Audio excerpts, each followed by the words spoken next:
त्या एका शिवरात्रीने माझं आयुष्य बदलून टाकलं. वाराणसीच्या काठावर असलेलं एक जुनं गाव, शिवपूर. गावाचं नाव जरी शिवावर होतं, तरी लोकांच्या आयुष्यात मात्र दुःख, दारिद्र्य आणि निराशा भरलेली होती. या गावात राहायचा ओंकार. वय फक्त 28 वर्ष. वडील लहानपणीच गेलेले. आई आजारी, कर्ज डोक्यावर आणि आयुष्यात कुठलाच आधार नाही. ओंकार कधी काळी शिवभक्त होता, पण आयुष्यात सतत अपयश आलं. नोकरी गेली, आईची तब्येत खालावली, लोकांनी टोमणे मारायला सुरुवात केली आणि हळूहळू ओंकारच्या मनात एक प्रश्न उभा राहिला. जर शिव आहेच, तर माझ्यावर इतकं दुःख का? शिवरात्री जवळ आली होती. संपूर्ण गाव उत्साहात होतं. मंदिरात दिवे, भजन, अभिषेकची तयारी. पण ओंकारच्या मनात मात्र अंधारच होता.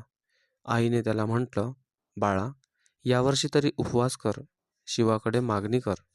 ओंकार हसला, कडू हसू. आई, मी खूप मागितलं, आता थकलोय. तरीही आईसाठी म्हणून तो त्या रात्री मंदिरात गेला.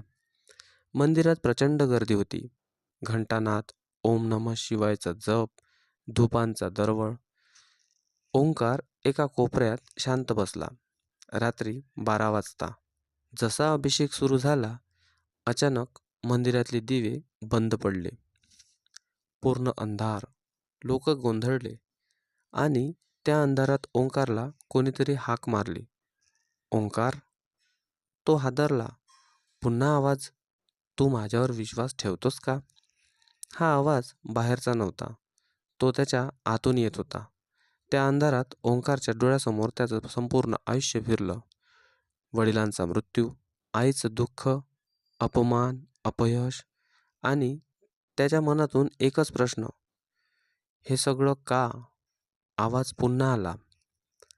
मी तुला कधी त्रास दिला नाही, मी फक्त तुला घडवत होतो.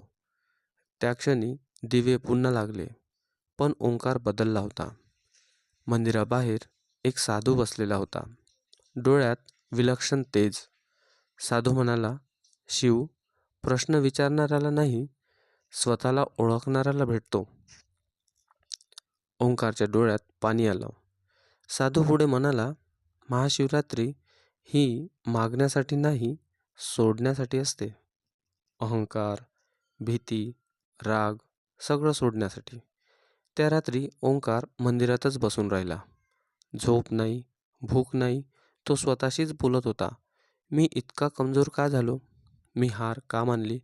त्याने पहिल्यांदाच स्वतःच्या चुका स्वीकारल्या आणि त्या क्षणी त्याच्या मनात एक विलक्षण शांतता उतरली.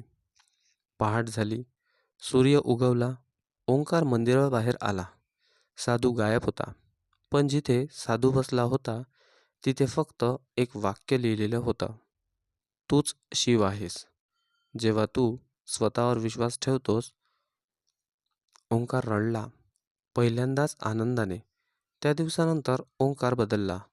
त्याने नोकरी शोधणं सुरू केलं. आईसाठी धडपड सुरू केली. लोकांच्या टोमण्याकडे दुर्लक्ष केलं. हळूहळू नोकरी मिळाली. आईच्या तब्येतीत सुधार झाला. आत्मविश्वास परत आला. पण सगळ्यात महत्त्वाचं, त्याने शिवाला बाहेर नाही, स्वतःमध्ये शोधायला शिकलं.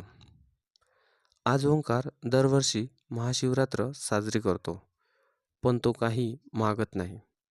तो फक्त म्हणतो, धन्यवाद महादेवा, तू मला बदललंस नाही, मला माझी ओळख दिलीस. संदेश खूप महत्त्वाचा. महाशिवरात्री म्हणजे फक्त उपवास नाही, फक्त पूजा नाही. महाशिवरात्री म्हणजे स्वतःशी सामना, भीतीवर विजय आणि आत्मज्ञान. हर हर महादेव.